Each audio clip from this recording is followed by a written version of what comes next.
Assalamualaikum warahmatullahi wabarakatuh.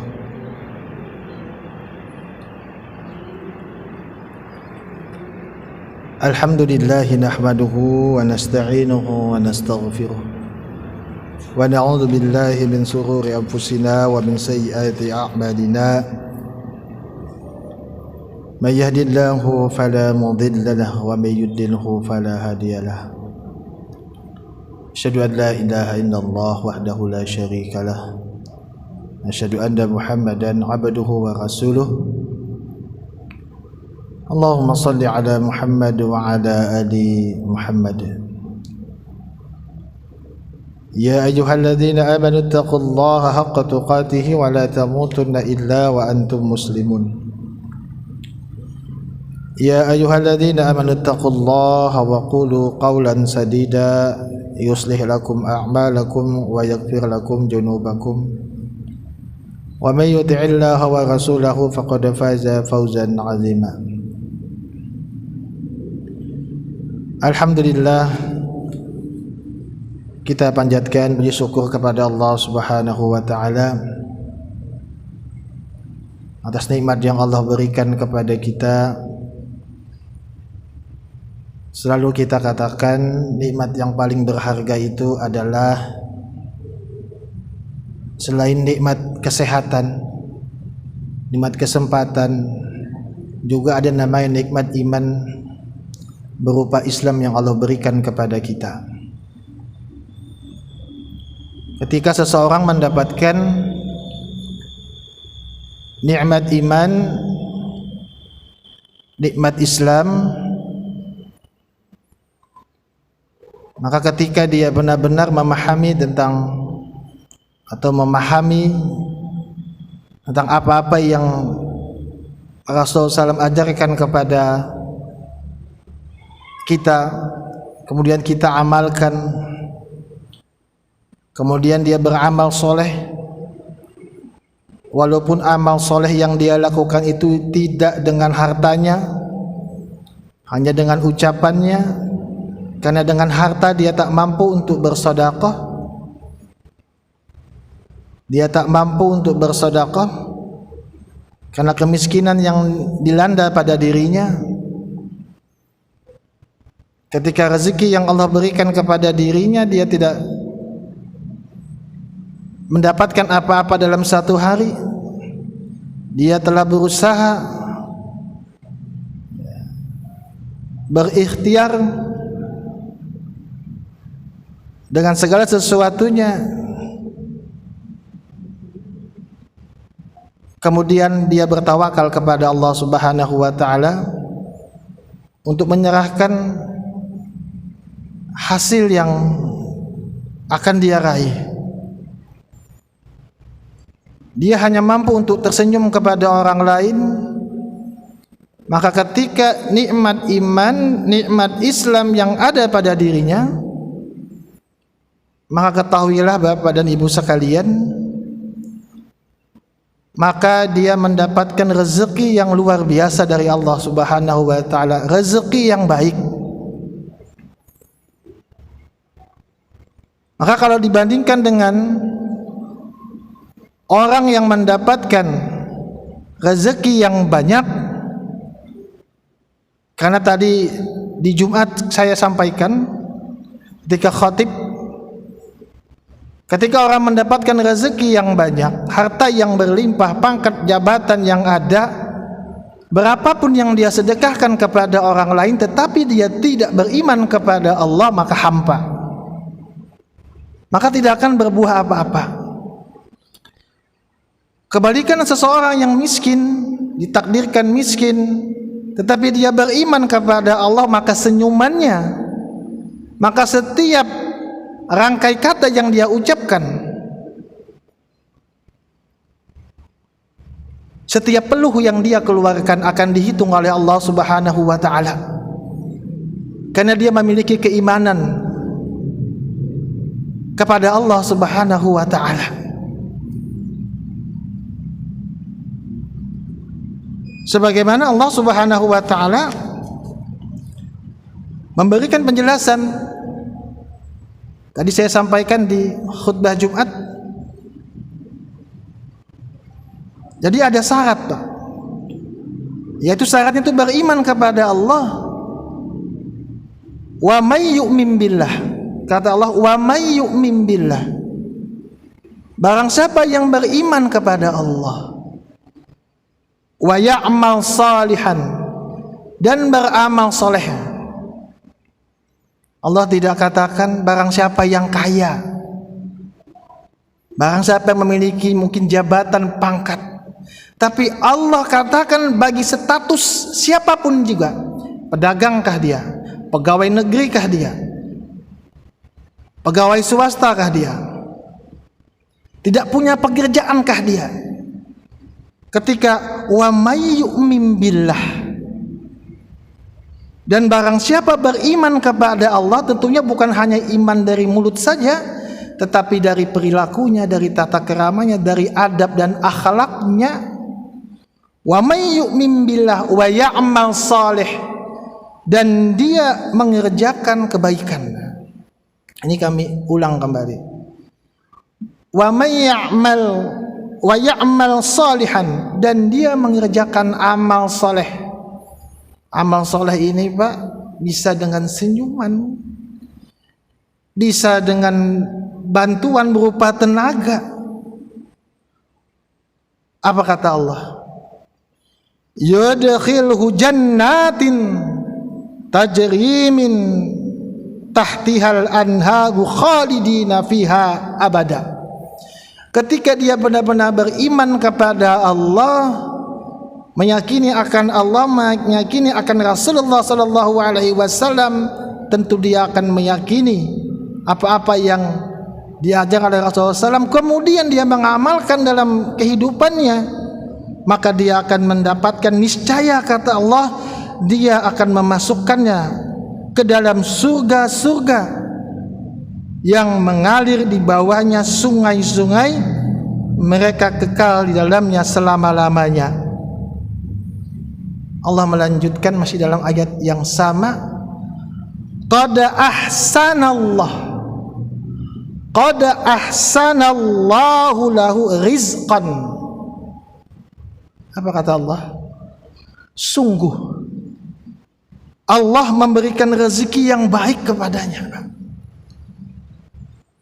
Jadi rezeki yang banyak, harta yang banyak itu bukan sesuatu yang akan dikatakan baik.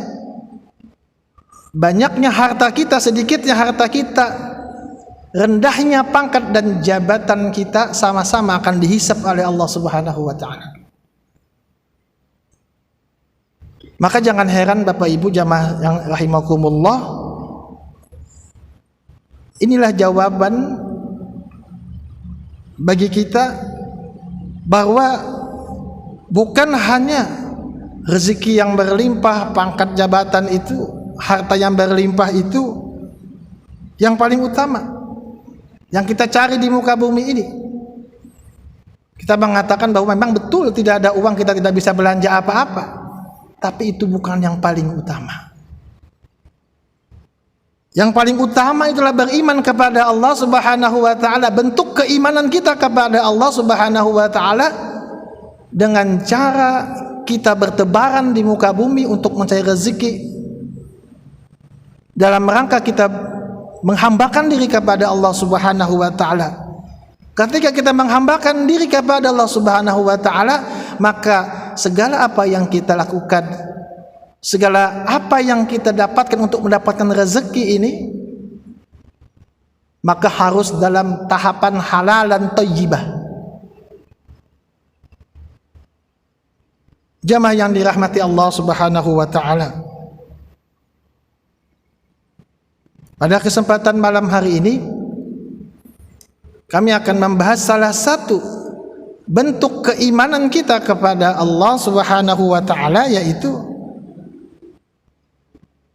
mengikuti atau iktiba kepada Rasulullah sallallahu alaihi wasallam, baik itu dari perkataannya maupun dari segala perbuatannya. Kita mengikuti apa yang diperintahkan oleh Rasulullah SAW sebagai bentuk kita keimanan kepada Allah Subhanahu wa taala. Karena dalam hidup ini setidak-tidaknya ada 3 yang sering disampaikan oleh guru-guru kita, Pak Azhar Barudin, Ustadz Azhar Barudin, Ustadz Sarifuddin Muhsin. Kata beliau setidaknya ada 3, Pak, dalam ibadah ini yang harus kita perhatikan. Yang pertama adalah tauhid, atau kita benar-benar mengesahkan Allah Subhanahu wa taala, tidak ada yang patut disembah melainkan Allah Subhanahu wa taala. Bahwa kita meyakini bahwa Rasulullah SAW itu adalah utusan dari Allah Subhanahu wa taala. Ini wajib bagi kita. Kemudian syariat. Kita beribadah perlu bagaimana tata cara kita dalam ibadah sholat misalkan. Ada syaratnya, ada rukunnya yang kita lakukan, maupun yang lain dan sebagainya.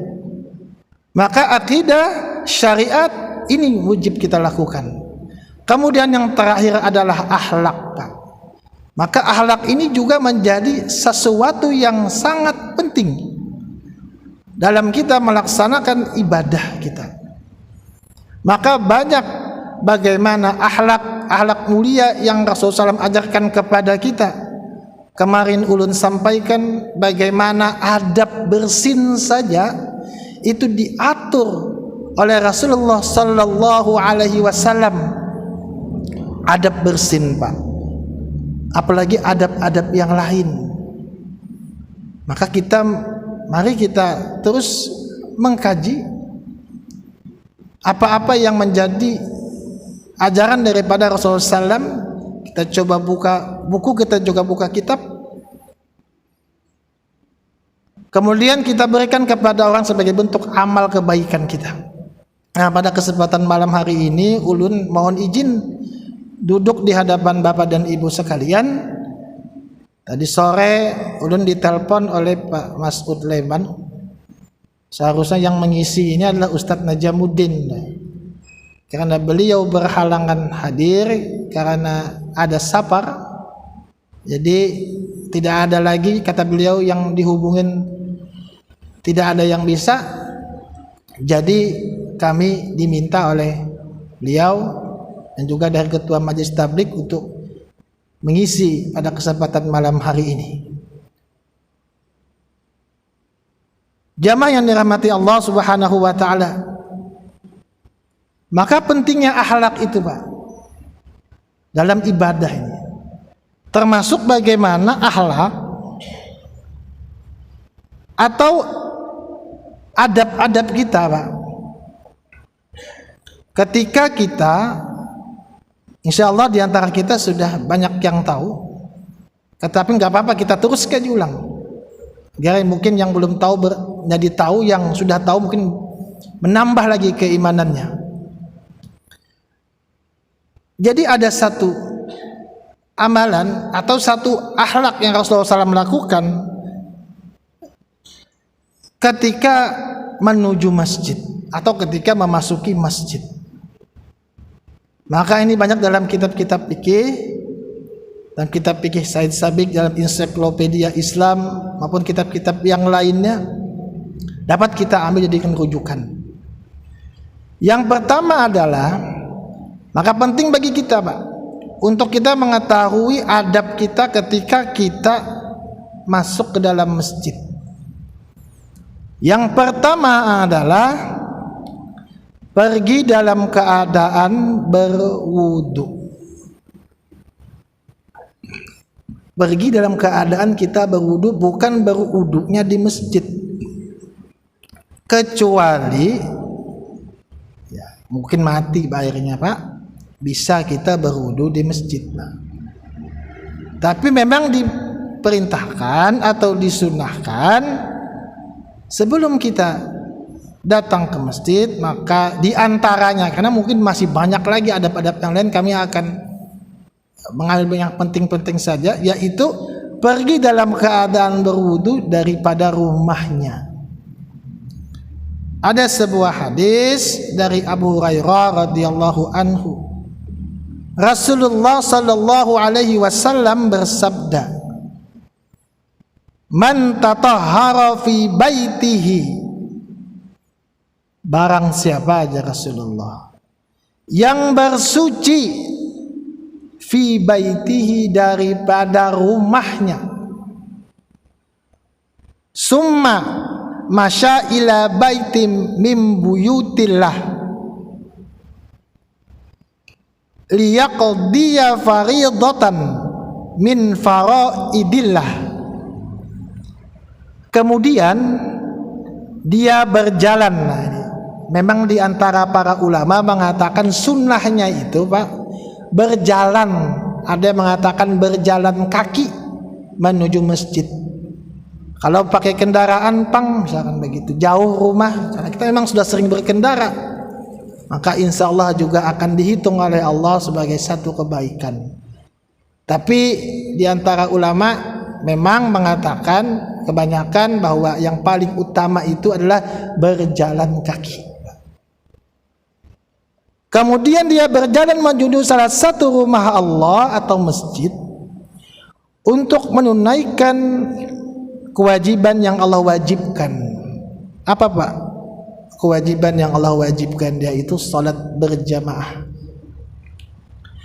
Kanat khatwatahu ihdahuma tahuttu khati'atan wal ukhra tarfa'u darajatan. Maka satu langkah, nah ini sunnahnya, satu langkah kakinya akan menghapuskan kesalahannya. Wal ukhra tarfa'u darajatan, dan langkah kakinya lainnya akan meninggikan derajat. Jadi salah satu upaya agar diampuni dosa kita adalah dengan pergi ke masjid dengan syarat kita berwudu di rumah, Pak. Berwudu di rumah kemudian kita pergi ke masjid, maka langkah kaki yang satu langkah kakinya akan menghapuskan kesalahan dan langkah kaki lainnya akan meninggikan derajatnya. Hadis riwayat Muslim.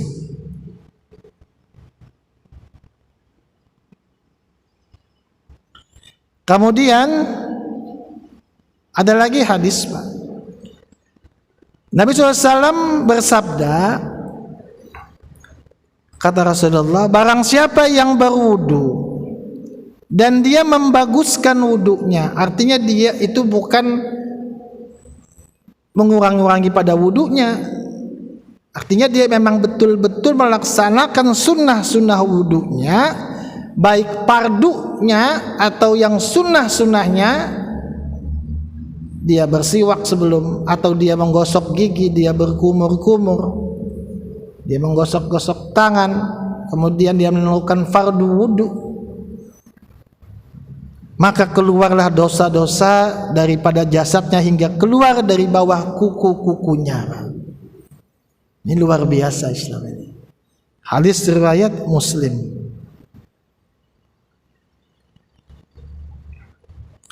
Kemudian jamaah yang dirahmati Allah Subhanahu wa taala. Kemudian maka orang yang pergi ke masjid, maka itu tercatat sebagai satu kebaikan yang dilakukan, yang apabila seseorang tersebut dia dalam keadaan dia betul-betul meridho Allah Subhanahu wa taala, pada saat itu dengan kebiasaannya yang dia lakukan, Allah cabut nyawanya. Bahkan ketika sebelum dia berangkat sholat, dia sudah berniat, nanti saya jam 12 saya akan sholat. Dia bersiap-siap, tapi Allah Subhanahu wa ta'ala cabut nyawanya. Maka dia akan mendapatkan kebaikan berupa surga Allah Subhanahu wa ta'ala. Sebagaimana Dalam surah An-Nisa ayat 100, Allah Subhanahu wa taala katakan orang-orang yang berhijrah, wa may yuhajir fi sabilillah yajid fil ardi muragaman katsira wa sa'ah wa may yakhruj min baitihi muhajiran ila Allah rasulih summa yudrikhul maut faqad waqa'a ajruhu 'ala Allah wa kana Allahu ghafurur rahimah. Kata Allah, dan barang siapa yang berhijrah di jalan Allah, niscaya mereka akan mendapatkan di bumi ini tempat hijrah yang luas dan rezeki yang banyak. Barang siapa yang keluar dari rumahnya dengan maksud berhijrah kepada Allah, artinya salah satu hijrah ini kan juga melakukan kebaikan, Pak. Kita pergi ke masjid ini juga merupakan satu kebaikan yang akan Allah akan hitung. Dia berhijrah karena Allah dan Rasulnya. Yudrikhul maut, kemudian kematian menimpanya sebelum sampai ke tempat tujuan, maka sungguh pahalanya telah ditetapkan di sisi Allah Subhanahu wa taala. Dan Allah Maha Pengampun lagi Maha Penyayang. Quran An-Nisa ayat 100. Kemudian yang kedua, sunnah yang kedua, memakai pakaian yang terbaik dan memakai wangi-wangian. Allah Subhanahu wa taala katakan dalam Al-Qur'an, Bani Adam khuzu zinatakum inda kulli masjid. Hai anak Adam, pakailah pakaianmu yang indah di setiap memasuki masjid. Quran surah Al-A'raf ayat 31. Jadi memakai pakaian di sini bukan berarti harus pakaian yang kita harus pakai beli baru, tidak. Artinya pakaian yang memang itu kita anggap sebagai pakaian yang layak untuk kita pakai ke masjid.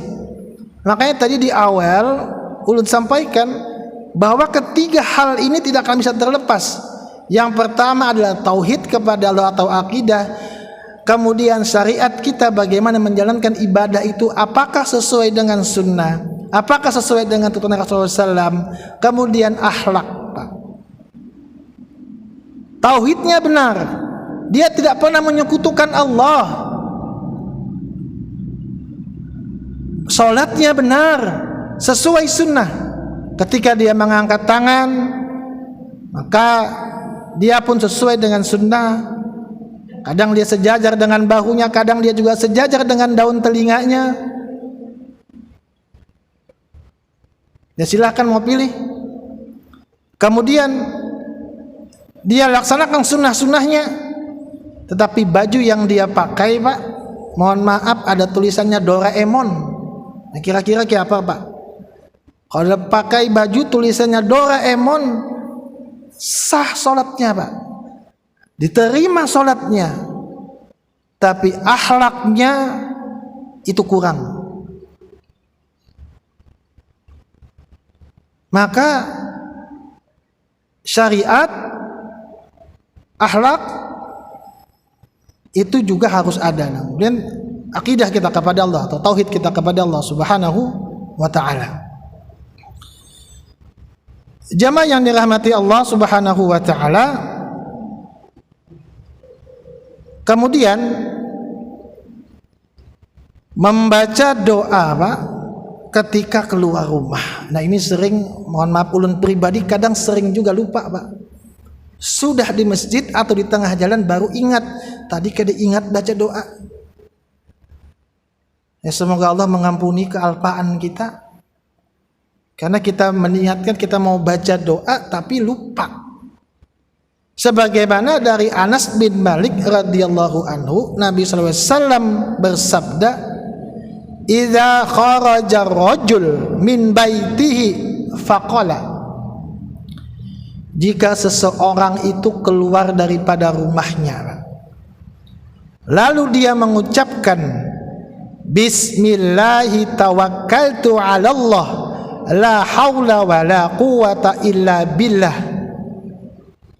Di sini disebutkan dalam hadis riwayat Abu Daud, la haula wala quwata illa billah. Tapi saya mencoba-coba untuk bertanya dan mencari la haula wala quwata illa billahil aliyil azim. Nah, ini perlu kajian lebih dalam. Mungkin saja saya tidak menemukannya. Kita sering membaca la haula wala quwata illa billahil aliyil azim. Tapi kalau riwayat Abu Daud ini dan Tirmidzi disebutkan bismillahi tawakkaltu 'ala Allah la haula wala quwata illa billah. Cukup. Tapi jangan jadi sampai cukupnya baik. Maksudnya cukup la haula wala quwata illa billah. Artinya dengan nama Allah aku bertawakal kepada Allah. Kita bertawakal kepada Allah atas segala sesuatu yang terjadi ketika kita berjalan dari rumah kita, ketika ada bala bencana, ketika kita keserempet, ketika ban bocor, kita bertawakal kepada Allah karena Allah lah yang mengatur itu.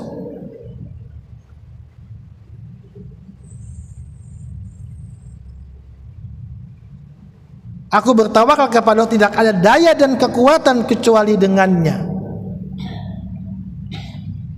Qala yaqulu hina idzin hudita wa kufita wa wuqita fatatanahat naha lahu syayatin. Maka dikatakan ketika itu, Pak, engkau akan diberikan petunjuk. Coba ketika kita membaca doa itu, maka engkau akan diberikan petunjuk, kata Rasulullah, dicukupkan dan dijaga. Fatatanaha lahu syayatin, setan pun akan menyingkir daripadanya. Setan pun akan menyingkir dari kita, Pak.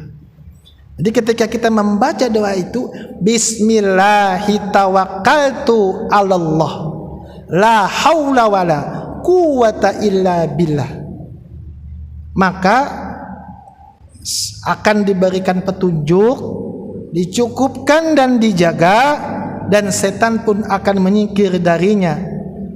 Fayaqulu lahu syaitanun akharu kaifa laka birajulin qad hudiya wa kufa wa wuqiya.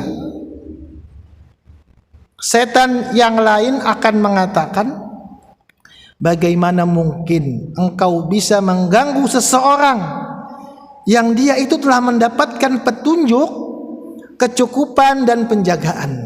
Hadis riwayat Abu Daud dan Tirmidzi. Jadi jika pian ingin dijauhkan dari syaitan, salah satunya ada dengan membaca doa ini, Pak. Dengan membaca doa ini, kemudian kita akan diberikan petunjuk dan dijaga oleh Allah Subhanahu wa ta'ala. Yang jadi persoalan itu, Pak, sering lupa. Maka kita berdoa kepada Allah semoga dijauhkan daripada kefakiran dan lupa. Jamaah yang dirahmati Allah Subhanahu wa ta'ala. Kemudian selanjutnya yang kelima adalah ketika kita memasuki masjid, maka berjalanlah dengan tenang dan tidak tergesa-gesa walaupun sedang telat. Nah, ini juga yang sering kita lupa. Karena mau datang ke masjid sakit perut, Pak. Sakit perut, ya kita ke belakang dulu, hajatan kan, kita buang, ternyata mau dekat sudah. Nah, ini kadang-kadang muncul, Pak. Perasaan kita naik motor tuh lajunya tuh luar biasa, dalam gang itu bisa 60. Nah, ini juga ya kita mencoba sama-sama untuk ya, kalau emang kita terlambat ya mungkin ada yang salat ketika itu ya kita bisa ikut bergabung. Berjalan dengan tenang dan tidak tergesa-gesa walaupun sedang telat, walaupun sedang terlambat. Dari Abu Hurairah radhiyallahu anhu, Nabi SAW bersabda, "Idza sami'tumul iqamah famsu ila shalah." Jika kalian mendengar iqamah, ini mungkin ketika kita dalam masjid sudah mendengar iqamah, maka berjalanlah menuju salat. Wa alaikum bisakinah wal waqari wala tusri'u. Namun tetaplah tenang, wal waqari wala tusri'u, dan khusyuk menuju salat, jangan tergesa-gesa. Ini perintah pada Rasulullah SAW. Jadi ketika qomat jangan tergesa-gesa. Kemudian fama adraktum fasallu wa ma fatakum faatimmu. Apa saja yang kalian dapati dari imam, maka ikutilah. Sedangkan yang luput dari kalian, maka sempurnakanlah. Hadis riwayat Bukhari dan Muslim. Jadi yang kelima adalah kita berjalan dengan tenang dan tidak tergesa-gesa, walaupun kita dalam keadaan kita telat.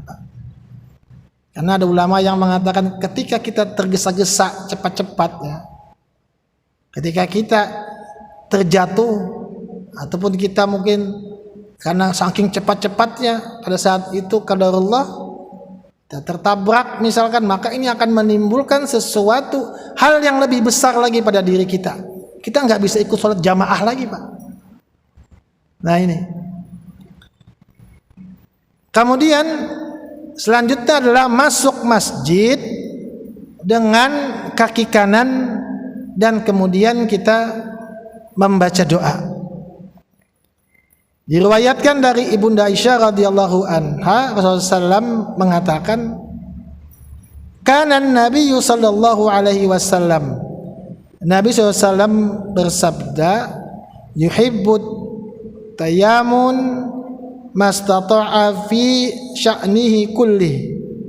Suka mendahulukan yang kanan dalam setiap perbuatannya selama beliau mampu. Fi tuhuri wa tarajjulihi wa tana'ulihi. Seperti dalam keadaan dia bersuci. Makanya kita kita bersuci itu misalnya kita berwudu, maka didahulukan bagian yang kanan. Ketika kita membasuh tangan kita ya, kaki kita, maka kita dahulukan yang kanan. Menaiki kendaraan dan memakai sandal, Pak.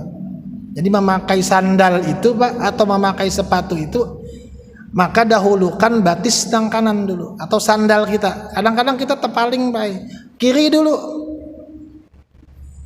Tahu? Nah, yang betul itu adalah kanan dulu, Pak, baru kiri. Yang tidak benar itu, Pak, kalau dua-duanya pengen masukkan sekalian. Nah, itu tidak benar, Pak. Jatuh itu kita. Kalau kanan dulu baru kiri, nah ini sunnah. Hadis riwayat Bukhari dan Muslim. Jadi bapak-bapak kalau mau memakai sandal, ke kanan dulu baru ke kiri. Kemudian doa masuk masjid. Ada riwayat yang menyebutkan Bismillahi wassalamu ala rasulillah, Allahumma gfirli zunubi waftahli abwaaba rahmatik. Ada juga yang mengatakan Allahumma ftahli abwaaba rahmatik. Bismillahi wassalamu ala rasulillah, Allahumma gfirli zunubi waftahli abwaaba rahmatik. Ini hadis riwayat Ibnu Majah dan Tirmizi. Ada juga yang menyebutkan Allahumma ftahli abwaaba rahmatik, boleh. Kemudian selanjutnya adalah yang ketujuh, mengucapkan salam ketika masuk dalam masjid ketika kita bertemu jamaah yang lain.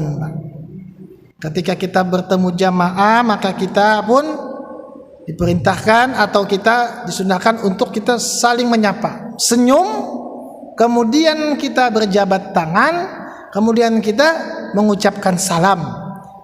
Ya, dari Abu Hurairah radhiyallahu anhu berkata, Rasulullah SAW bersabda,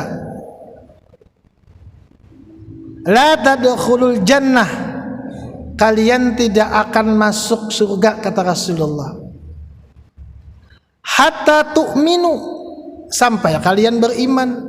Benar Pak, tak akan bisa seseorang masuk surga jika dia tidak beriman kepada Allah dan Rasulnya. Syarat utama. Wala tu'minu,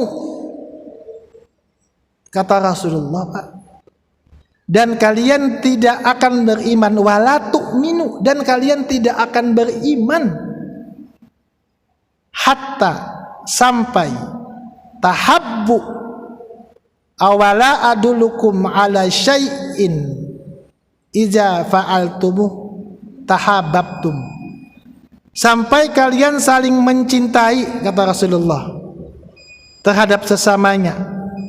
Jadi masuk surga itu adalah beriman kepada Allah.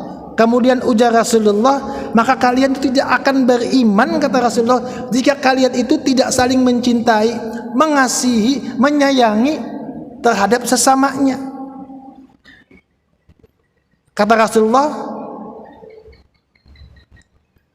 maukah aku tunjukkan kepada kalian sesuatu yang apabila kalian melakukannya, tahabbtum, kalian akan saling mencintai. Afsus salam bainakum, sebarkanlah salam di antara kalian. Jadi salah satu kita berkasih sayang ini Pak, yang mencairkan keadaan ini ketika kita bertamu Pak, atau kita bertemu dengan saudara kita. Mungkin saja kita sudah lama tidak bertegur sapa, mungkin saja kita selama ini kita mungkin ada perasaan jengkel kepada saudara kita. Dengan kita memulai Pak bersenyum, bertegur sapa, assalamualaikum, maka insya Allah Pak akan terjalin hubungan silaturahim kembali. Maka yang tadinya tuh kada betaguran, yang tadinya itu kurang harmonis, yang tadinya itu kurang akrab, maka akan kembali dengan salam tadi itu Pak, akan mencairkan keadaan. Dan ini merupakan sesuatu hal yang menjadikan salah satu perantara kita untuk masuk surganya Allah Subhanahu wa Ta'ala. Karena dengan salam ini merupakan salah satu bentuk kasih sayang kita terhadap sesamanya. Sebenarnya masih panjang, masih ada tentang mengerjakan salat sunnah tahiyatul masjid, bagaimana hukumnya ketika tidak kita lakukan, itu masih panjang Pak. Terus bagaimana kalau kita keluar kemudian kita masuk lagi, bagaimana, apakah boleh salat tahiyatul masjid itu lebih daripada 2 kali, apakah boleh? Maka ini masuk dalam pertanyaan-pertanyaan yang banyak. Karena waktu sudah habis, kita akhiri. InsyaAllah dalam pertemuan-pertemuan yang lain dengan pemateri-pemateri lain bisa akan dibahas. Mohon maaf atas segala kehilapan. Kebenaran datang dari Allah dan Rasulnya, kehilapan dari kami sendiri. Mohon maaf kepada Bapak dan Ibu sekalian jika ada yang salah dalam menyampaikan.